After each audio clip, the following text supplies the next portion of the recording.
menutup. Terima kasih banyak kepada seluruh peserta yang pada hari ini memang bisa join ya saat lagi sedang apa yang dikatakan Mas Ari benar tuh ya, saat lagi mudik, lagi apa namanya lebaran ya, persiapan lebaran dan sebagainya. Nah, ini suatu hal yang memang ya kita perlu bahagia juga bisa kita bertemu dengan sesama ya gitu untuk berbagi ilmu. Ya, jadi mudah-mudahan nanti apa yang kita dapatkan kita sama-sama belajar dapat bermanfaat untuk kita semuanya ya.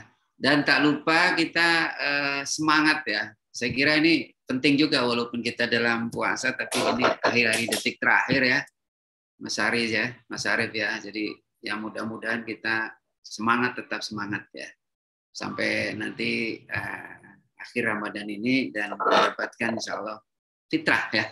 Amin.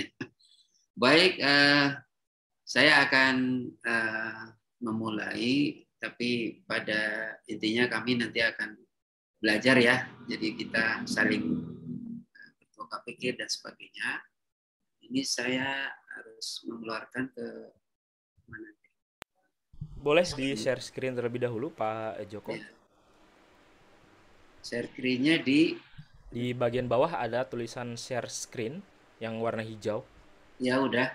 Ya, silakan nanti dipilih file PowerPoint-nya yang mau di share screen. Sudah dibuka terlebih dahulu Pak Joko untuk ini file. Ini oleh host atau alpha panelis ya? Oke, sebentar. Ini all panelis sudah Pak. Oke. Ini dia ya. Udah ya ini ya. Muncul. Oke, baik. Oke. Ya baik. Bapak, Ibu dan saudara-saudara sekalian, perkenankan saya nama ya, Agus Joko Susanto. Saya tadi udah dikenalkan oleh Mas Arif ya. Saya seorang lektor ya, lecturers ya di suatu pendidikan di Poltekkes Jakarta II. Ya, saya bidang terutama ketiga dari dulu sampai sekarang. Memang ini yang digeluti itu aja. Kemudian hal-hal yang menyangkut kaitan tentang K3 ini, ya saya dari dulu itu dari mulai S1, S2, S3 itu K3 terus. Jadi secara linear saya ini. Ya mudah-mudahan nanti ya walaupun ini ya bermanfaat ya, tapi tetap kita harus belajar dan belajar. Nah, hari ini kita akan belajar kaitan salah satu bidang K3 yaitu tentang manual material handling. Nah, ini yang mungkin Bapak Ibu sekalian ya, saya kira nggak asing ya dengan apa yang dikatakan manual handling ini ya. Nah, kalau kita lihat nih ya, ini ada beberapa gambar ya. Nah, gambar ini ada yang orang kegiatannya itu dengan mengangkat ya kan. Ini ada orang mengangkat. Kemudian ada lagi yang orang yang mendorong ya. Kemudian ada lagi yang mengangkut barang dengan menarik ya kan. Nah, ada beberapa hal yang mungkin kita bisa kita lihat di dalam tempat kerja ya. Nah, baik. Nah, kita itu semua itu berdasarkan ada beberapa peraturan ya yang mendasari tentang seorang itu bekerja di negara kita. Itu dasar hukumnya ada 4 hal ini yang penting ya. Yang pertama itu sejak dulu sampai sekarang itu masih berlaku walaupun masih revisi nanti ya suatu saat, tapi tetap masih berlaku sampai hari ini, yaitu Undang-Undang Nomor 1 Tahun 1970. Nah, ini menyangkut kaitan keselamatan kerja. Nah, saya kira ini suatu hal yang memang dari dulu masih relevan aja ini ya. Walaupun nanti akan direvisi, tapi tetap masih dipakai. Yang kedua adalah kita nggak lepas karena kita adalah bagian dari suatu tenaga kerja adalah perlindungan diri atau perlindungan terhadap tenaga kerja, itu yaitu di dalam ini adalah peraturan Permenaker. Nah, ini tentang kita nggak lepas juga tentang kaitan pemeriksaan kesehatan tenaga kerja. Ya, ini nomor peraturan 02 Men 1980 gitu. Ya, ini yang pijakan yang selama ini kita untuk melihat tentang kondisi pemeriksaan kesehatan tenaga kerja. Kemudian yang ketiga adalah keputusan Presiden nomor 22 ini tahun 93 ini tentang penyakit yang timbul karena hubungan kerja. Nah, ini juga sebagai pijakan kita. Kemudian yang keempat adalah Permenaker Trans. Nah, ini Permenaker ini 2018 ya tentang K3 di lingkungan kerja. Nah, ini saya kira yang baru ya. Nah, ini hal ini walaupun nanti ada banyak hal yang kaitan tentang peraturan yang tentang pelaksanaannya dan sebagainya, baik itu surat edaran dan seterusnya. Itu banyak hal nanti tergantung dari kondisi jenis pekerjaan yang kita lakukan. Baik, untuk melihat dari kondisi manual handling ini, kita nggak lepas dari yang namanya ergonomi. Nah, walaupun seperti apapun, bahwa kita bekerja itu tidak lepas dari ergonomi. Nah, kalau kita tilik dari ergonomi ini, itu ternyata itu ini dikatakan oleh seorang peneliti juga ini Lapar ini mengatakan bahwa 60% sampai 80% itu populasi pekerja itu pernah mengalami LBP ternyata, ya. Dan 90%-nya itu diantara berulang dengan intensitas keluhan yang sangat beragam. Nah, di sini juga memang manual handling itu nggak lepas dari keluhan berupa LBP. Nah, saya kira jangankan di tempat kerja, di rumah pun ya kita, walaupun kadang kita nggak mengeh bahwa itu adalah manual handling, kita pernah merasakan LBP. Ya. Kemudian penelitian Helander di Swedia menunjukkan hasil yang signifikan juga, ini 10% 90% ini, itu mengalami kehilangan jam kerja akibat LBP. Ya, ini berarti 2 juta hari kerja per tahun itu hilang ya akibat LBP. Nah, ini melihat dari keadaan kondisi seperti ini kita itu prihatin. Memang banyak hal yang memang berkaitan dengan manual handling nantinya, yang berkaitan juga nanti di ergonomi. Nah, saya kira ini Bapak, Ibu, ataupun saudara sekalian, saya kira udah paham kali ya, ada yang paham kalau dia di K3, saya kira ini udah nggak asing lagi tentang ergonomi. Ya. Nah, ini saya kira ya saya brainstorming lagi ke yang artian ini ya tentang ergonomi ya, untuk mengingat kembali bahwa ergonomi itu apa ya, ini dari bahasa Yunani yang artinya dibagi dua, ergon dan nomos. Ya. Nah, kalau kita lihat ini ergon dan nomos ini, ergon itu adalah kerja dan nomos itu hukum atau aturan. Ya. Kalau dibilang ergonomik itu adalah suatu aturan atau norma dalam sistem kerja. Nah, ini bagian dari suatu manual handling adalah nanti seperti apa gitu ya. Baik, secara terminologi dan ini juga diartikan sebenarnya ergonomi itu ilmu suatu terapan ya, yang mengupayakan adanya keselarasan secara optimal antara manusia dengan teknologi dan lingkungan.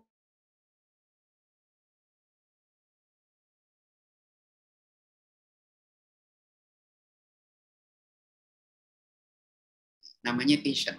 Di tahun 91 ini sampai sekarang masih dipakai juga. Nah, untuk terhadap penggunanya. Nah, ini Passion nih. Sampai sekarang bisa dirujuk juga, walaupun nanti ada beberapa hal di e-book, di handbook cukup banyak ya. Nah, semboyan ergonomik saya kira ini Bapak Ibu sekalian saya kira udah mengerti ya. Jadi kalau ergonomi itu semboyannya seperti ini, yaitu sesuaikan pekerjaan dengan pekerjaannya dan sesuaikan pekerja dengan pekerjaannya.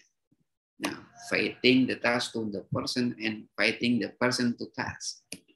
Nah, saya kira ini ya memang harapan kita seperti ini ya. Jadi kita bekerja itu bukan kita ngikutin lingkungan kerjanya, tapi pekerjaannya harus ngikutin kita, gitu. Ataupun sebaliknya, ya, jenis pekerjaannya harus ngikutin kita. Ini semboyan di dalam ergonomi.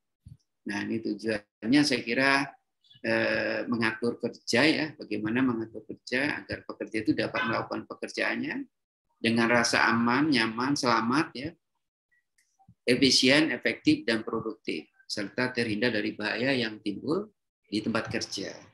Nah, kalau kita lihat masalah ergonomi itu cukup banyak, ya. Nah, salah satunya adalah ada beberapa hal ini, yaitu paling banyak orang tuh berkeluh, ya. Nah, berkeluh di dalam pekerjaannya. Nah, kalau kita lihat keluhan yang muncul itu cukup banyak, ya. Ada yang pusing, ada yang stres, dan banyak sekali, gitu ya. Nah, gangguan-gangguan itu yang menyebabkan karena suatu pekerjaan atau jenis pekerjaan bahkan lingkungan kerjanya yang tidak nyaman, gitu ya. Nah, yang lebih parah lagi adalah peristiwa terjadinya kecelakaan, bahkan nanti adanya PHK. Nah, itu yang kita akan melihat sejauh mana bahwa di tempat kerja itu akan terjadi suatu kecelakaan atau penyakit, yaitu yang membahayakan bagi tenaga kerja kita, ya. Kemudian banyak juga kadang orang yang karena tidak nyaman suatu pekerjaan di suatu perusahaan, maka dia berpindah. Makanya orang resign dan sebagainya lah, itu suatu hal yang memang udah biasa, ya. Di samping ini, ya, UMR dan sebagainya, ya, salah satunya tempat kerjanya yang kurang nyaman. Kemudian absen sakit. Nah, ini juga banyak hal karena tempat kerjanya yang memang hazardnya cukup tinggi, ya. Baik, berikut. Nah, ini coba kita akan lihat. Ini ada suatu gambar, ya. Ini saya kira corak ataupun aktivitas pekerjaan kita, ya, selama kita bekerja. Ini ada orang di bagian German kadang, ya, dia itu menunduk dan sebagainya. Ada lagi yang dia berdiri, ya, dengan jangkauan yang cukup tinggi. Ini seperti yang orang membuka suatu equipment peralatan kerja, ya. Kemudian orang mengelas dan sebagainya. Bahkan orang naik juga nih, ya, dan seterusnya. Nah, ini karena memang yang tidak didasari dengan kaidah ergonomi, ya. Nah, ini saya kira manfaatnya cukup banyak, ya, memperbaiki K3, menurunkan absensi dan seterusnya. Saya kira gunanya cukup banyak. Orang kalau diterapkannya ergonomi di tempat kerja, saya kira orang senang, ya, orang nyaman, ya. Karena orang itu kalau nyaman di tempat kerja, orang nggak akan masuk, tetap masuk terusnya, ya. Baik, ini kenapa penting ergonomi ini, karena ini saya kira ini yang menjadi tolak ukur bahwa kita bekerja itu harus mengarahnya harusnya ergonomi. Jadi semua pekerjaan yang berhubungan dengan pekerjaan itu hubungannya dengan terjadi luka, ya, atau kecelakaan. Nah, terjadinya peningkatan benefit ergonomi itu terjadi peningkatan produktivitas kerja. Walaupun di sini juga sana sini juga banyak hal, ya, productivity itu dipengaruhi oleh beberapa hal. Bukan hanya salah satu yang ergonomi, tapi banyak hal juga. Tapi di sini peranan ergonomi bisa meningkatkan. Kemudian kualitas pekerjaan bisa meningkat. Kemudian absensinya akan menurun, ya. Orang tuh, ya, ternyata kenyamanan dipentingkan, gitu. Kemudian meningkatkan moralitas dari pekerja, sehingga orang itu punya moralitas yang tinggi bahwa pekerjaan itu memang harus dihayati dengan baik, ya, tapi didukung dengan penyediaan dan konsekuensi di dalam ini ergonomik yang harus diterapkan. Jadi kalau kita lihat bahwa ergonomik itu adalah suatu win-win situation yang dimana pekerjaan itu memang harus dipadukan dengan si pekerjanya.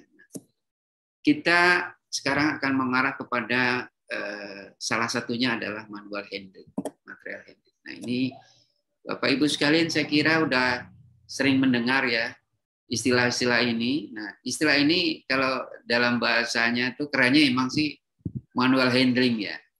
kerennya di itu manual. Tapi sebenarnya sih orang yang kerjanya angkat-angkut gitu ya.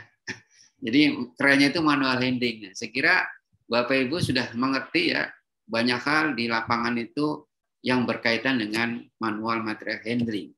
Ya, saya kira ini suatu hal yang ya nggak lepas dari apapun kerjaan seorang pekerja. Ya. Nah ini ada artian yang kurang lebih saya kira ini aktivitas ya ada suatu kegiatan transportasi yang dilakukan oleh suatu pekerja ya. Nah ini baik itu mengangkat ya atau menurunkan atau mendorong, menarik, mengangkut, memindahkan barang. Ya, nah ini suatu hal yang termasuk di sini adalah manual material handling. Ya, nah ini yang menjadi utamanya di dalam MMH ini istilahnya ya, itu adalah sumber utamanya terjadinya tadi yang saya bilang LBP, cedera punggung itu pasti. Kalau tidak menurut kaidah apa yang disyaratkan dengan kaidah ergonomi. Ya. Baik, saya kira ini semua ya bahwa di Indonesia ya ini saya juga survei ke setiap perusahaan ya pernah itu sampai ke ujung sampai di Aceh sampai ke Papua itu semuanya itu kita masih pekerjaannya itu banyak yang manual ya. Ya karena memang perusahaannya banyak yang ya banyak apalagi yang tradisional ya. Ya kita menengah ya, menengah perusahaan menengah bahkan yang besar pun kadang masih ada ya. Yang paling banyak kita menengah. Nah, ini yang menjadi permasalahan kita itu nanti akan kita lihat seberapa besar itu yang terjadi akibat dari efek dari manual handling gitu ya. Nah, kemudian ini kekuatan kita itu manusia itu ya akan tetap rapuh juga kita ya. Nah ini akan menjadikan kita akan terjadi suatu penyakit ya atau keluhan ya. Ini di sini cedera lah bukan penyakit ya cedera aja, yaitu LBP, low back pain. Nah ini kadang yang kita tidak pernah kita lihat bahwa low back pain ini banyak yang terjadi di negara-negara berkembang ataupun negara yang notabene sudah maju pun juga ada ya di LBP ya sampai sekarang masih ada. Nah ini faktanya 20% itu bahwa itu cedera punggung. Nah hubungannya apa? Di tempat kerjanya itu ya karena teknik manualnya yang tidak benar gitu ya. Nah untuk itu kita bagaimana sih yang harus yang benar? Nah kita nanti akan singgung sedikit ya beberapa namanya proper untuk lifting ya dan sebagainya. Nah ini kalau kita lihat sebenarnya manual handling itu apa aja sih? Tadi udah disinggung juga kaitan ada lifting, ada lowering, ada pushing, ada pulling, ya, carrying, moving, ya, holding. Ya. Ini holding ini kaitannya menyangkut pada manusianya, pada hewan atau item lain. Ya, saya kira ini cukup banyak nih ya. Holding ini ya, yang sekarang ini cukup banyak. Nah ini risiko yang terjadi ya, yang mungkin akan terjadi suatu risiko yang melakukan MI ini ya, kita akan lihat beberapa variasi itu mulai dari apa sih variasi mulai bentuknya kayak apa, beratnya apa, jenisnya bagaimana, ukuran gimana ya, kemudian boltnya gimana, kemudahannya yang dicapai itu apa dan seterusnya.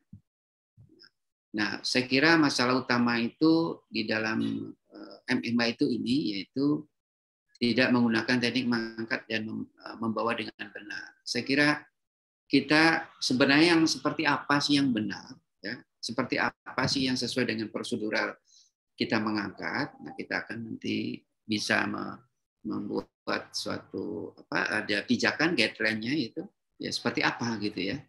Nah, kemudian ada lagi mengangkat posisi yang janggal ya. Saya kira ini cukup banyak nih orang mengangkat barang aja tidak memperkirakan berat barangnya itu seperti apa, tapi dia langsung angkat aja. Ini banyak yang terjadi di tempat kerja kita, terutama ya pekerja yang memang ya dari segi pengetahuannya, pendidikannya ya, pengalaman kerja yang agak kurang sehingga dia asal-asal mengangkat ya. Kemudian mengangkat sambil memutar, twisting. Nah, saya kira ini cukup banyak ya orang yang mengangkat barang itu sambil memutar tubuhnya, pinggangnya, sehingga titik tumpuan dari punggung ini ya yang akibatnya menjadi cedera. Kemudian mengangkat barang terlalu berat, saya kira ini overload. Saya kira tadi yang saya katakan banyak ya di tempat kerja kita, di perusahaan-perusahaan yang memang notabene dia dituntut dengan target. Nah, cukup banyak ya. Kemudian gerakan repetitif. Nah, ini juga muncul ya, gerakan repetitif ini orang tuh pekerjaannya berulang-ulang aja. Saya kira ini banyak ya. Orang bekerja itu tiap hari berulang-ulang aja itu. Saya kira ini cukup dilakukan ya. Kemudian membawa item yang berukuran besar, ya ini mengganggu pandangan dan keseimbangan. Saya kira ini kalau kita membawa barang terlalu besar dengan tubuh kita, saya kira akan menghalangi ya. Nah, ini banyak hal juga terjadi. Nah, ini ada beberapa petunjuk MMH. Saya kira kalau kita nanti akan lebih menilik lebih jelas lagi, ya. Intinya ini sih sebenarnya sih ya. Jadi kalau kita kerja duduk itu tidak boleh mengangkat atau membawa objek dengan beban yang cukup besar, yaitu lebih dari 4,5 kilo. Nah, saya kira ini kita walaupun nanti memang ada bertolak belakangnya. Jadi ya boleh nanti kita diskusi ya. Orang mengangkat barang lebih dari ini. Ya. Jadi ya is oke aja katanya dia kuat dan seterusnya. Tapi secara normal ya manusia itu ya agar tidak terjadi cedera ya itu tidak boleh melebihi dari ketentuan yang ada. Anda boleh mengangkat seberapapun beratnya, tapi kalau diangkat itu terus-menerus, ya akan terjadi cedera kalau melebihi beban. Ya. Nah, ini ada objek yang diangkat sampai 16-20 kilo. Ini harus lebih hati-hati dalam evaluasi risikonya. Saya kira kalau udah sampai sekian ini ya berat juga ya. Kemudian pekerja yang sudah agak lanjut, nah ini yang jadi catatan nih. Makanya ada pekerja yang memang di perusahaan-perusahaan kita itu ada yang sudah mendekati ya banyak ya, ada yang sampai usianya mendekati pensiun tapi masih kerjaannya masih manual handling gitu ya. Contohnya nanti ada seperti contoh aja di Bulog gitu ya. Di Bulog tuh saya kira orangnya ya, walaupun badannya keker tapi umurnya juga lumayan ya. Ya itu yang kita lihat itu sebenarnya nanti kita akan banyak cerita. Saya juga udah wawancari mereka juga. Ternyata dia minumnya jamu terus. Saya juga heran itu ya. Kalau melihat dari orang Bulog itu yang pekerja Bulog itu, Bapak ini kalau seandainya sakit badan, apa menghilangnya seperti apa? Dia jawab, saya minumnya hanya jamu Pak. Nah itu ya. Jadi ini padahal udah lanjut usia, saya kira ini akan mendapatkan efek yang lebih besar lagi ya. Efek dari baik itu cedera dari MSD-nya atau dari segi organ tubuhnya, ya baik itu ginjal terutama. Nah ini cukup banyak gitu ya. Kemudian ini APD, nah APD juga kita harus tahu juga, ya APD sesuai dengan jenis pekerjaannya. Jadi kalau kita pekerjaannya seperti apa, kita memakainya apa gitu ya. Nah ini harus disesuaikan. Kemudian memakai peralatan manual yang tepat. Nah ini yang nanti akan kita contohkan beberapa hal. Ada alat-alat yang memang untuk melakukan membantu ya di dalam manual handling. Nah, ini meminimalkan faktor risiko ergonomik. Saya kira itu tujuan yang kita akan dapatkan kenyamanan kerja. Nah, ini menurut OSHA, Occupational Safety and Health Administration, ini mengklasifikasikan bahwa risiko ME itu saya kira ini ya, ini banyak hal ya. Saya udah melihat dari beberapa literatur ya. Ya ada OSHA, ada ILO, ada lagi kaitan NIAS ya kan, ada SIGIH dan seterusnya.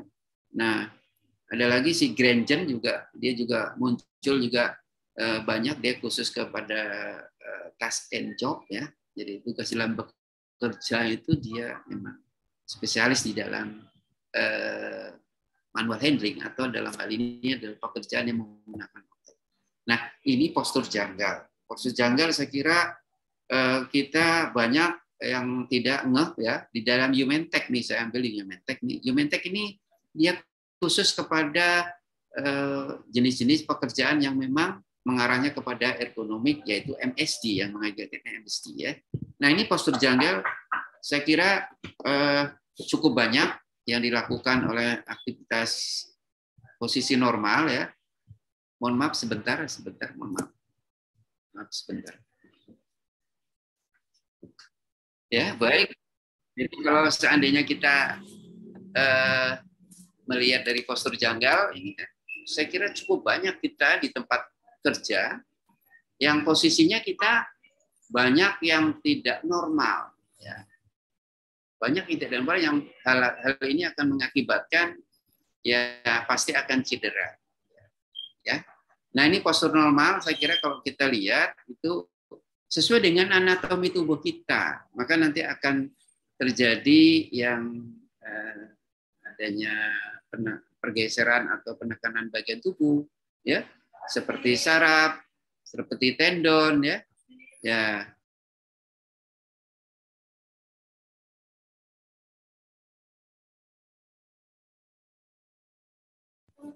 Jadi kalau melihat dari kondisi yang ada saat ini itu memang cukup banyak ya terjadinya suatu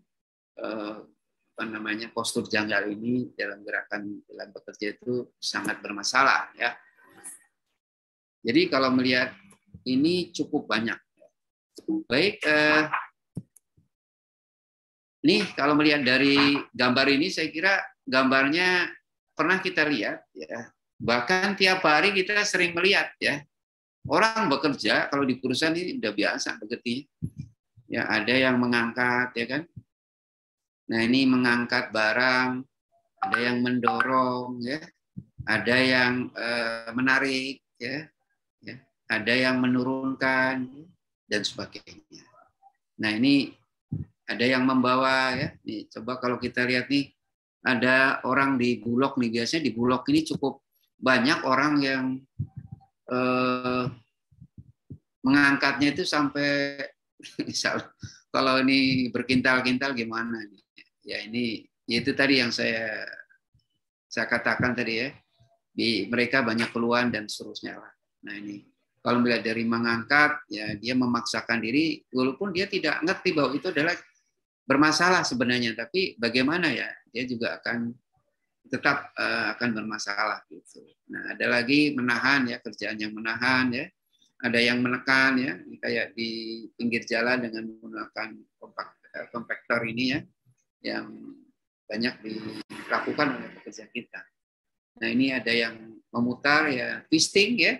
Jadi orang itu bolak-balik twisting aja bodinya, auto body twisting ya.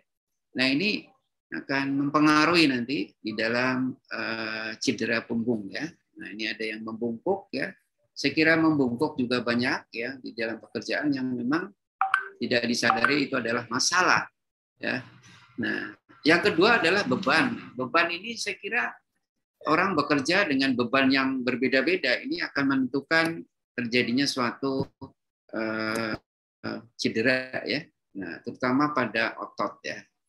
Semakin besar tubuh yang terkena ya ini biasanya kepada operator ya, ini kalau kita melihat itu sampai dia operator ini dengan stay-nya dia statis pekerjaannya, dia ngangkat ya, terus menerus dia ya beberapa kali dan seterusnya ya akan terjadi suatu LBP ya.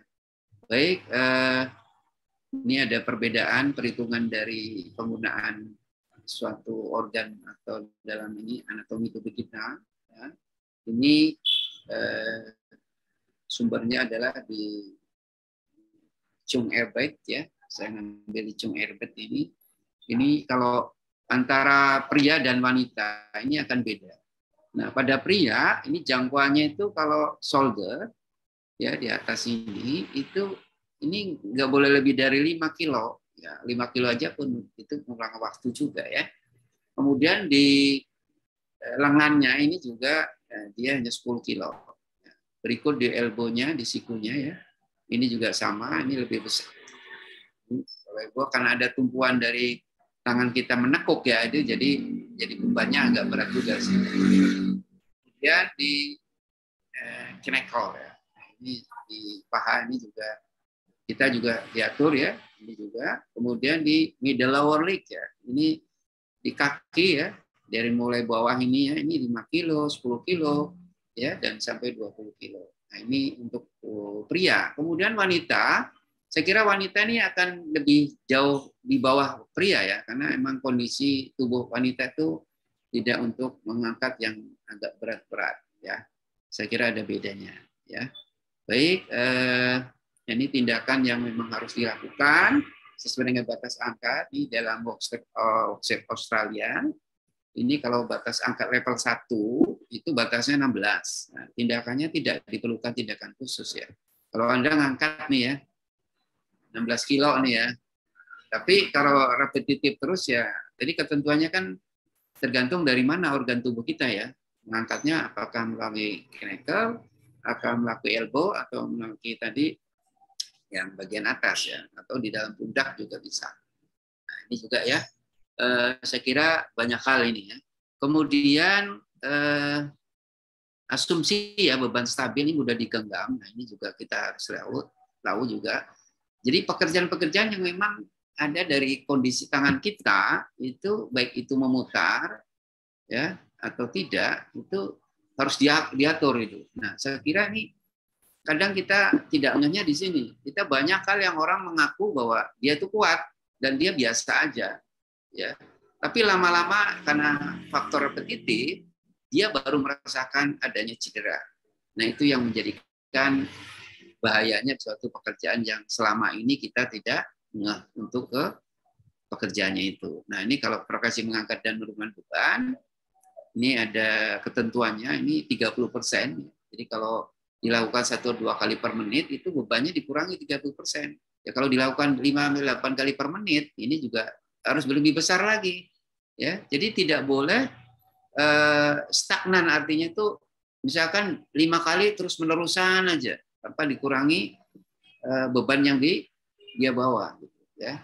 Jadi bukan artinya gue masih kuat, saya masih kuat, masih muda dan seterusnya. Nah, ini panduannya untuk laki-laki sekian dan untuk wanita sepertiganya, jadi lebih rendah. Nah, yang ketiga adalah durasi ya. Ini Jomentek mengatakan durasi ya.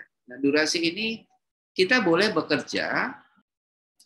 Ini orang memindahkan drum ya, caranya gimana? Kemudian dengan menggunakan hand truck ya kan? Dia mengangkat dengan ini apa? Alat bantu. Nah, ini akan mengurangi cedera pada tubuh kita. Nah, ini kalau mengangkat ya jangan sendirilah ya. Kita cari teman ya, tim di dalam mengangkat suatu barang ya. Kemudian ini ada caranya mengangkat dengan barang 2 orang ini dengan menggunakan harness dan sebagainya sebagai untuk mempermudah aja ya. Baik, ini mendorong ya, mengangkut dengan forklift, ini juga ada aturan ya. Kemudian dengan alat hose ya, ya. Ini dengan kren yang memang bisa diatur ke sana kemari ya, ini mengangkat barang orang yang diangkat melalui suatu manual ya. Nah, saya kira ini ada juga yang menggunakan alat bantu ya, menggunakan konveyor ya, kemudian dibantu dengan 2 belah pihak. Nah, ini sebenarnya masalah nih ya. 2 orang ini masalah nih, ada yang wanita dan pria. Masalahnya di mana ini? Saya kira ketentuan di dalam membawa barang, memindahkan barang ya atau mengangkat barang, itu pilihlah orang yang sejenisnya tingginya sama ya, diusahakan ya. Nah, ini bermasalah sebenarnya, orangnya pendek ya, ini bermasalah. Ya, ini masalah ya. Ya. Kemudian ini ada alat untuk mengangkut pasien ya, atau alat untuk mengangkut pasien dengan menggunakan hidrolik ya dan seterusnya. Dan ini juga ada barang yang diangkut dengan secara hidrolik ya, naik turunnya barang ya. Nah, ini ada dengan forklift membantu juga. Kemudian ada lagi kadang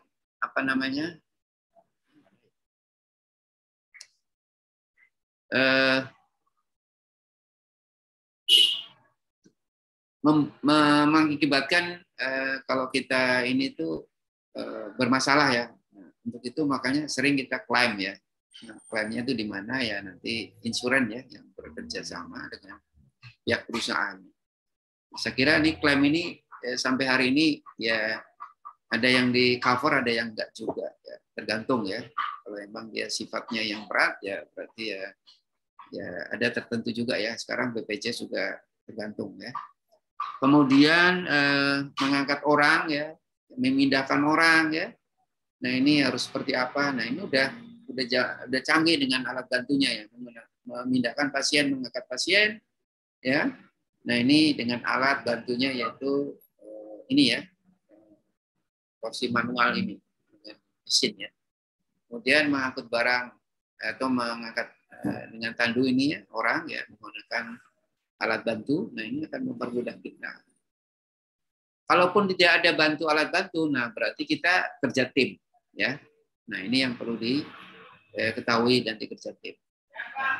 Nah ini ada beberapa alat-alat bantu yang kita selama ini kita lihat ya. Baik, ini ini ada beberapa ketentuan ya. Nah, ini kalau kita melihat dari total jam kerja kita kan 8 jam 5 menit ya. Walaupun sebenarnya itu 7 jam sih ya. 1 jamnya itu untuk istirahat ya. Nah, totalnya itu 50 menit ya. Nah, saya kira ini dari segi ini peraturan waktu-waktu ini ya, ini perlu diatur juga sehingga akan mengurangi. Nah, ini kemudian menghilangkan rasa sakit. Nah, berarti kita harus periksa tadi ya. Periksa baik itu kausal atau simptomatisnya ya. Di gejala apa yang ditimbulkan. Nah, baik itu oleh pekerjaan atau dari segi organ tubuh kita yang terkena. Nah, ini diperiksa secara intensif harusnya ya. Baru kita akan tahu bahwa itu adalah cedera karena MMH. Nah ini contoh ya dari beberapa, ya ini yang cukup menarik juga nih ya. Ternyata orang cedera itu ternyata ada fungsinya ya. Ternyata orang sholat ini ternyata ada fungsinya, gerakan sholat ini membantu kita.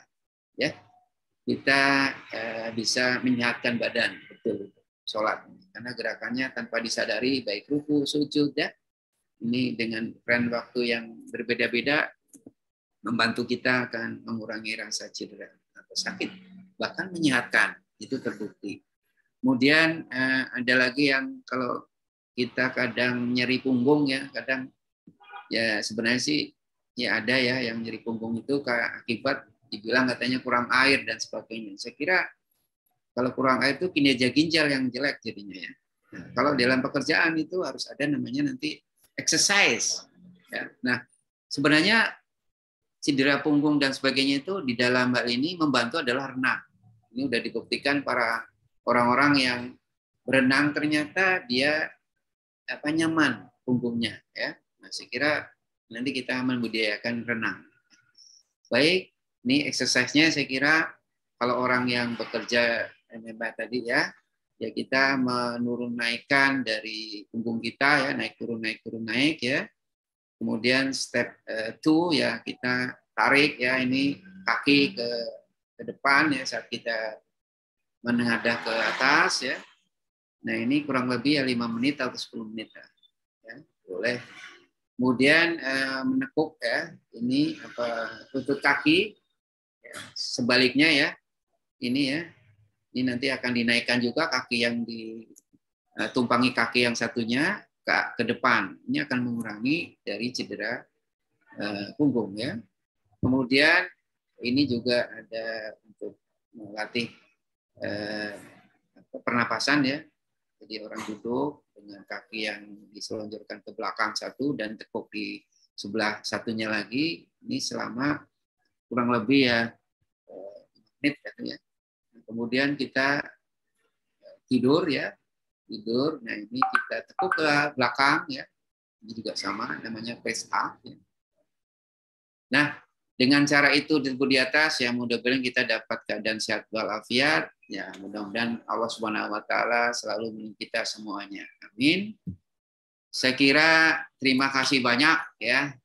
Ini dari saya, Mas Arif, Bapak-Bapak Ibu sekalian. Ya, nanti ada beberapa hal yang mungkin perlu didiskusikan, kami persilahkan.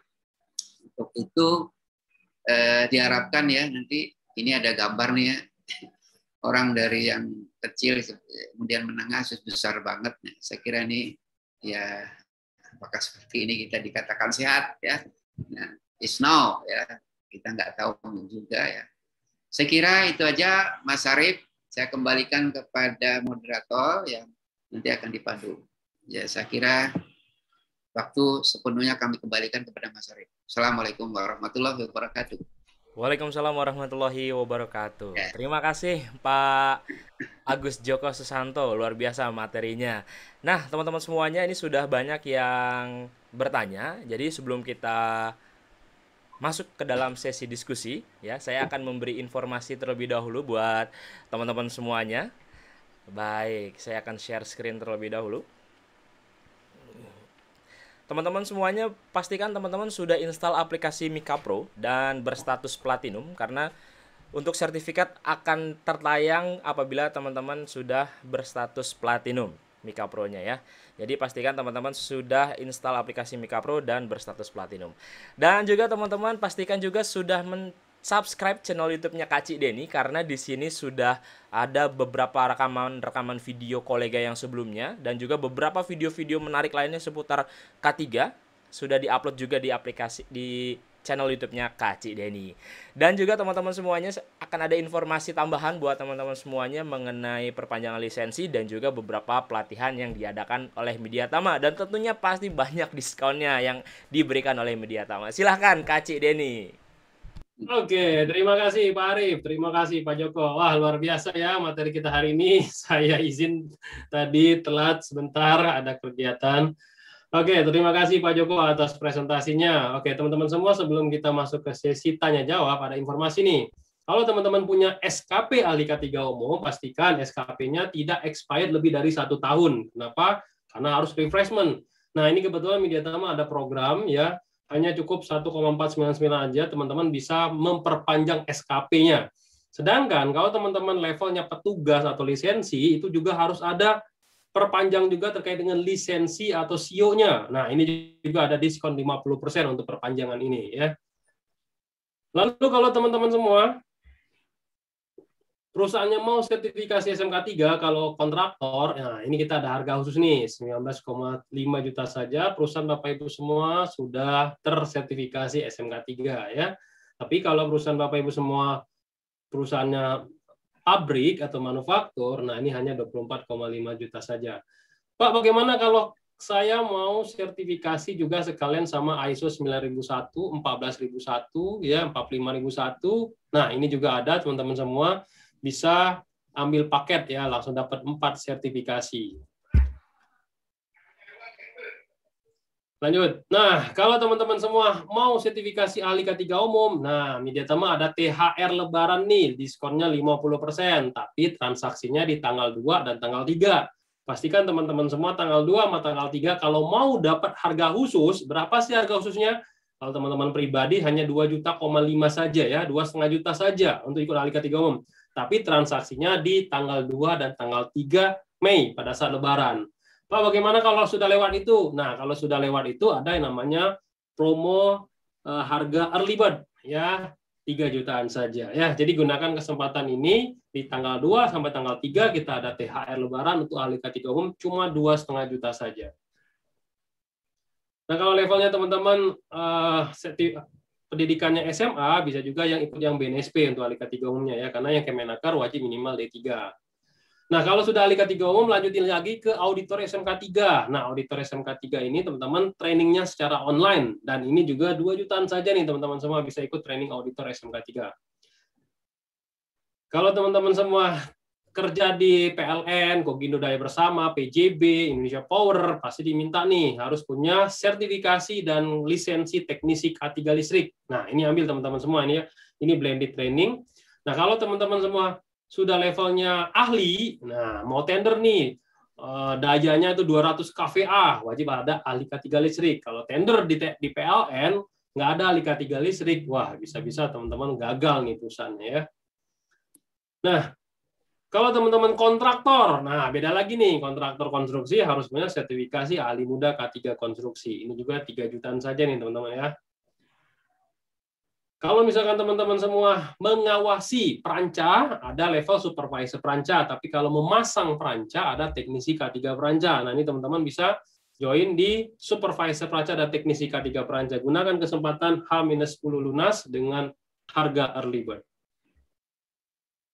Nah, kalau kita tergabung dalam tim tanggap darurat, ada yang namanya petugas peran kebakaran. Levelnya kelas D, ini juga hanya 2 jutaan saja, teman-teman semua, setelah ada diskon. Lalu juga ada petugas P3K. Nah, ini sangat penting kalau teman-teman perusahaannya mau SMK 3, pasti diwajibkan petugas P3K dan petugas damkar, minimal kelas D ya. Nah, Pak, bagaimana kalau saya mau cicilan, Pak? Ada diskon nggak? Ada nih cicilan dan diskon, teman-teman bisa gunakan Mediatama online shop melalui Tokopedia ya, gunakan cicilan kartu kredit apapun itu 0% ya. Lalu berikutnya, Pak, kalau saya selesai training, nanti disalurkan nggak untuk kerja? Nah, kalau ada yang tanya kayak gitu, biasanya saya tanya balik. Kalau misalkan teman-teman kuliah, terus tamat kuliah, apakah perguruan tingginya langsung menyalurkan? Kan enggak. Ada yang namanya job fair. Nah, Mediatama juga ada job fair-nya. Teman-teman masuk aja ke Mediatama.co.id, masuk ke menu karir, ya di sini. Banyak sekali lowongan-lowongan kerja terkait dengan K3, circle K3. Kita kumpulkan semua lowongan kerja, teman-teman. Siapkan CV yang menarik dan ijazah serta sertifikat pendukung lainnya untuk kita, teman-teman bisa submit di sini. Mediatama kerjasama banyak sekali perusahaan-perusahaan besar untuk lowongan kerja. Nah, untuk CV online silakan Pak Arif dilanjutkan. Oke, nah untuk mendukung lamaran kerja teman-teman semuanya dan tentunya pasti menggunakan CV yang menarik. Nah, CV ini gampang banget dibuatnya di aplikasi Mikapro, teman-teman. Caranya silakan login, kemudian ada menu buat CV online. Kemudian silakan masukkan saja data-datanya, tinggal diklik next saja. Kemudian nanti Bapak Ibu semuanya bisa pilih template yang disukain ya, yang disukain. Kemudian nanti tinggal diunduh saja. Kemudian ada di menu profile, lalu ada menu unduh CV. Langsung CV teman-teman semuanya, Bapak Ibu semuanya sudah terdownload secara otomatis dan bisa langsung disubmit ke dalam menu karir yang tadi sudah disediakan oleh di website mediatama.co.id. Oke, baik. Teman-teman semuanya, ada lagi nih untuk mendapatkan uang saku ya. Menariknya lagi menggunakan sistem referral. Jadi buat teman-teman semuanya ya yang mempunyai aplikasi Mikapro itu mempunyai kode referral yang ada di menu profile. Kemudian ada menu referral. Nah, ini silahkan diklik saja. Nanti ada kode referral di sini. Kode referral ini digunakan untuk apa? Ketika misalkan teman kita ingin mendaftar pelatihan ahli K3 umum contohnya ya. Kode referral ini dimasukkan ke dalam kolom kode referral. Jadi misalkan teman kita Pak Bambang misalkan ingin ikutan sertifikasi auditor SMK 3 misalkan. Nah, kode punya kita itu dimasukkan ke dalam kolom kode referral waktu pada saat Pak Bambang ingin mendaftar di aplikasi Mikapro. Nah, teman-teman semuanya, menariknya lagi adalah ketika kita sudah bisa mereferensikan menggunakan kode referral, kita mendapatkan 5% dari total penjualan produk dari sertifikasi yang dijual oleh teman-teman semuanya. Lumayan ya kalau misalkan ada satu orang harga pelatihannya 5 juta kali 5% berapa? 250. Kemudian kalau ada 10 orang, teman bisa menjadi 3 juta rupiah ya teman-teman semuanya. Silakan gunakan kesempatan ini buat teman-teman semuanya yang ingin mendapatkan tambahan uang saku dari aplikasi Mikapro dan juga Mediatama. Dan untuk cara sebarnya juga gampang banget teman-teman. Silahkan buka salah satu pelatihan yang diinginkan, yang ingin kita sebar, lalu klik tombol share yang ada di sebelah kanan sebelah logo WhatsApp, tinggal diklik aja. Lalu ada 4 tombol ya, ada Facebook, dibagikan ke Facebook, dibagikan ke Twitter, WhatsApp ataupun Telegram. Nanti otomatis akan muncul link menuju ke dalam sertifikasi yang sudah Bapak Ibu semua pilih dan kode referralnya juga pasti langsung muncul. Nanti teman-teman otomatis ketika ada orang yang mengklik dan mendaftar, otomatis orang tersebut mendapatkan referensi dari kode referral Bapak Ibu semuanya. Oke, nah ini jangan lupa teman-teman hadir terus sampai akhir acara karena kita akan bagi-bagi pelatihan auditor SMK 3 Kemenaker RI untuk 1 orang pemenang yang beruntung pada siang hari ini. Baik, untuk teman-teman semuanya yang ingin informasi lebih lanjut mengenai sertifikasi ataupun sertifikasi Kemenaker RI, BNSP ataupun in-house training, bisa hubungi di 021 2254 5432 atau 021 2126 3820. Atau bisa juga WhatsApp ke Mbak Risma di 0815 3261 5243. Pastikan juga teman-teman semuanya sudah memfollow akun sosial media kami ya di Instagram @mediatama, Facebook Tama Media Tama Sertifikasi, YouTube Kacik Deni, dan juga TikTok di @kacikdeni. Oke, jika ada yang ingin kerjasama sebagai sponsor untuk produk-produk K3 seperti APAR, kotak P3K, dan APD, Bapak Ibu semuanya bisa segera hubungi di 021 2254 5432. Menariknya lagi adalah jika teman-teman ada yang ingin sharing ilmu dan mendapatkan passive income di kolega, kami membuka kesempatan bagi para instruktur untuk bergabung di komunitas instruktur Mediatama 2022. Bisa segera hubungi di 0822 111 30869 atau di screenshot aja layarnya yang tertera di layar handphone ataupun laptop Bapak Ibu semuanya. Oke, itu tadi dia informasi penting buat teman-teman semuanya. Dan ini sudah banyak pertanyaan ya Pak Joko dan juga Pak Deni. Silakan Pak Joko dan Pak Deni disapu bersih, sikat habis. Oke. Lanjut gini Pak Joko, langsung pertanyaan dari Pak Armando Tirta Dwilaga. Ini. Selamat siang Pak Aku, bilangnya. Saya Armando. Kaitannya dengan material handling, kalau di sebuah perusahaan itu penyebab terjadinya kecelakaan itu dari perencanaan tata letak fasilitas atau memang dari alat angkut material handlingnya sendiri. Nah, silakan Pak. Ya. Baik, terima kasih ini Pak Deni yang telah memandu ya. Ini Pak Armando ini cukup bagus ya pertanyaannya ya. Saya kira ini ada beberapa catatan ya. Kita kadang kalau melihat dari segi MMH ini ya, itu kadang kita lihatnya menjadi suatu hal yang menjadi momok ya. Nah, selama ini kita kan momoknya itu dengan mengangkut barang dan seterusnya itu ternyata memang fasilitasnya seperti itu ya. Nah, sebenarnya ada sistem ya, di mana sistem ini yang memang kita harus rancang ya di dalam suatu namanya workstation ya. Workstation ini kita rancang. Ya. Jadi jangan sampai bahwa itu menjadikan suatu accident nantinya, tapi kita rancang supaya jadi nyaman ya, sesuai dengan si pekerjanya ya, sesuai dengan lingkungan kerjanya, sehingga orang itu akan menggunakan mesin yang kita pakai itu sehingga akan jadi nyaman. Saya kira dari segi itunya rancangan workstation-nya Pak Deni ini perlu kita bikin sesuai dengan standar yang ergonomik, terutama kayak ergonomik, karena memang sekarang ini udah banyak perusahaan yang udah rapi nih. Saya udah keliling kemana-mana itu, alhamdulillah Pak Deni ya, mereka ternyata nyaman dengan adanya diterapkannya ergonomik. Ya, itu Pak Deni ya dari Pak Arman. Jadi penyebab terjadinya kecelakaan lebih banyak ke tata letak fasilitas ya Pak ya, bukan dari alat atau mesin ya justru ya. Betul. Oke, itu ya Pak Armando ya. Lalu pertanyaan Pak Idris juga bertanya nih, beda manual material handling sama proses ergonomis itu kaitannya di mana tuh Pak bedanya? Nah, dari Pak Idris bertanya. Ya, memang ini MMH itu adalah bagian dari ergonomik ya sebenarnya ya. Jadi ergonomik itu ilmu yang kaitannya untuk melihat penyesuaian terhadap pekerjaan daripada orangnya atau lingkungan kerjanya pada orangnya. Jadi Pak Idris ini ya, jadi itu Pak ya, sebenarnya ergonomi itu menyangkut dari jenis pekerjaannya banyak banget Pak. Salah satunya manual handling gitu Pak. Nah kaitannya manual handling itu nanti kan hal-hal yang kaitannya menyangkut pada cedera ya. Nah ini yang cukup banyak sehingga menyangkut pada ergonomik Pak Idris. Jadi memang bukan ada bedanya, nggak ada bedanya, tapi bagian dari pembahasan dari ergonomik adalah manual handling gitu Pak. Karena ini jenis pekerjaan yang memang berisiko ya, yang banyak di lapangan, yang terjadi di lapangan itu cukup banyak. Ya ternyata yang saya lihat Pak Deni itu paling banyak tuh MMH itu. Semua yang tadi saya katakan dari awal bahwa MMH itu di kita perusahaan itu ya masih manualnya banyak gitu.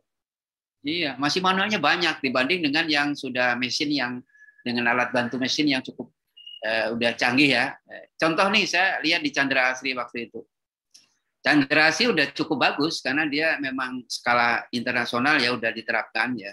Cuman masih ada juga yang Kalau nanti di bagian packaging nih ya, packaging kan maksudnya di conveyor ya, barang itu nanti udah di packaging masuk ke conveyor ya, tapi tetap aja tuh dari conveyor itu nanti manusianya juga mindah juga gitu, tetap juga nggak lepas Pak, cuman hanya mengurangi aja.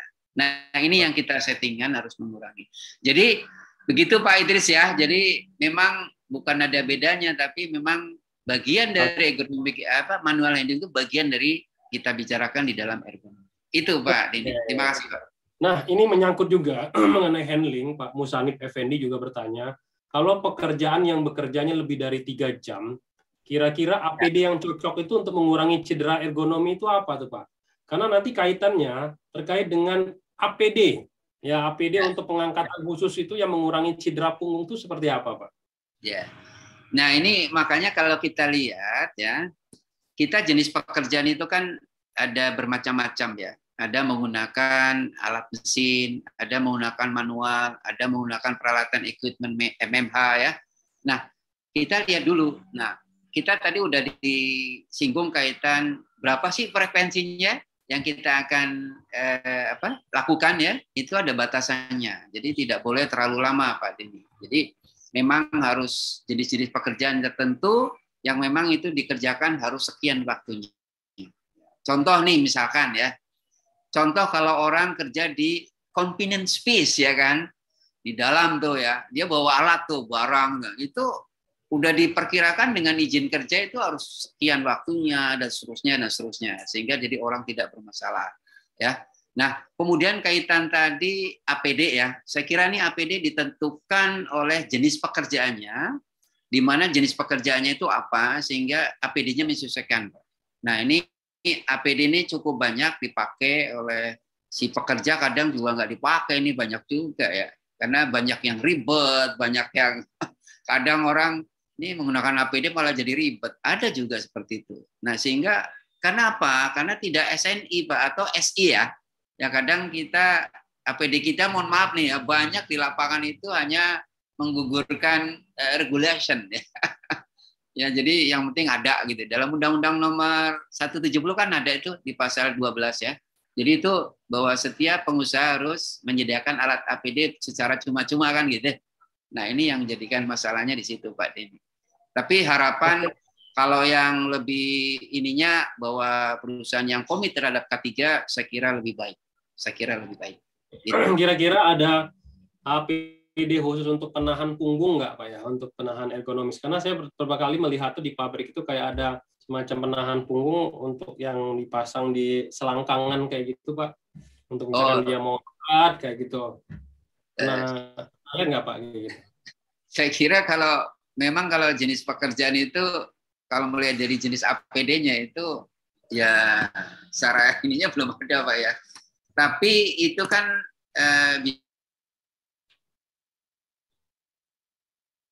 Oke, terputus. Oke, Pak Jokonya masih keluar. Bapak Ibu semua sambil menunggu pembicara kita, Bapak Ibu semua pastikan sudah mengisi ya pemesanan e-sertifikat melalui aplikasi Mika Pro. Nah, Mika Pro-nya Bapak Ibu semua pastikan platinum. Jika masuk ke Mika Pro, masuk ke bagian soft skill ya. Di soft skill itu Bapak Ibu semua pilih lakukan pemesanan, tidak perlu memasukkan kode referral ya, karena kode referral itu digunakan untuk pembelian atau pemesanan yang bersertifikasi Kemenaker atau BNSP. Kalau untuk kolega tidak perlu memasukkan kode referral. Nih ada yang nge-WA malah memasukkan kode referral, jadi ada tagihan gitu ya. Jadi kode referralnya dilewatin aja sampai next sampai tertulis gratis gitu ya. Lakukan pemesanan di Mika Pro. Pastikan Mika Pro-nya platinum dan teman-teman semua mengisi absen ya. Link absen sudah kami posting di bagian chat. Silakan diklik lalu diisi absennya. Semua kolom yang ada di absen tersebut diisi ya. Kalau misalkan utusan Pak, saya belum kerja, ya tulis saja pribadi kayak gitu. Pak Arif sudah masuk tuh Pak Joko, dijadikan co-host. Saya jadikan co-host terlebih dahulu. Mohon maaf Pak, ini. Halo? Ya, sudah Pak. Halo? Ya, Halo? ya, oke. Wah, putus lagi. Oke, Udah di ya, Pak stop ya. Oh sharing, ya, Pak. mohon maaf nih Pak Denny. Nah, boleh di Ya. stop sharing, Pak. Di stop Oh ya, ya, sharing. ya. Oke, ya. Oke. Baik. Oke, kita lanjut lagi nih, Pak. Pertanyaan yang berikutnya terkait dengan ini dari Pak Hamzah Yusuf mengenai frekuensi pengangkatan suatu beban. Apakah tidak mempengaruhi dari segi umur? Oh, Misalnya pekerja di nggak atas ada 40. ini ya? Ya, karena Bapak baru Nggak keluar muncul tadi. ini ya? Karena Bapak udah keluar, Q&A-nya nggak kelihatan lagi, Pak. Nah, ini saya bacain aja, Pak ya. Pak Joko. Ya. Ya, saya baca aja, Pak ya. Oke, mengenai frekuensi pengangkatan suatu beban nih, Pak. Apakah tidak mempengaruhi dari sisi umur? Misalkan di atas 40 atau 50 tahun ke atas. Bagaimana cara mengurangi beban jika dikaitkan dengan perhitungan frekuensi pengangkatan? Ada nggak, Pak, pengaruhnya frekuensi pengangkatan dengan usia pekerja? Ya, baik. Ini pertanyaan bagus ini ya. Ini kadang kita ini kan di tempat kerja itu karena melihat ada hal-hal yang spesifik ya. Ini banyak Pak Denny ya. Orang mempertahankan dari orang itu karena kepandiannya ke ininya Pak. Ada juga yang dia sampai umur 50 dia tetap kerja di situ. Nah, cuma yang kita pikirkan itu ya dari segi kondisi fisik ya, itu harusnya harus dipisahkan gitu ya. Karena di dalam frekuensi pengangkutan aktivitas kerja itu memang harus dipisahkan ke tempat lain, jangan sampai di situ lagi. Karena akan nanti terjadi suatu cedera yang memang akan lebih parah gitu. Kadang kalau orang udah tua, udah berumur ya, itu akan mempengaruhi Pak gitu. Jadi kalau melihat dari umur ini memang mempengaruhi dari aktivitas kerjanya, terutama ya kita kalau lihat dari medis ya, itu yang namanya otot itu kan udah cukup banyak ya. Itu terjadiannya banyak juga seperti yang saya ada di perusahaan di Bogor itu, dia itu sampai orang itu melengkung Pak. Ya, karena dia aktivitasnya itu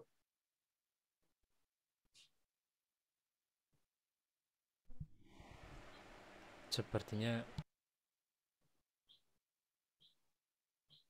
Halo, Pak Joko. halo. Oh, Ya. aduh kok. Ya. Jadi itu Pak Denny ya. Jadi harus dibuat suatu desain di dalam sistem kerjanya Pak. Dari umur itu tidak boleh, kalau memang itu berisiko harus dipindahkan ke tempat lain.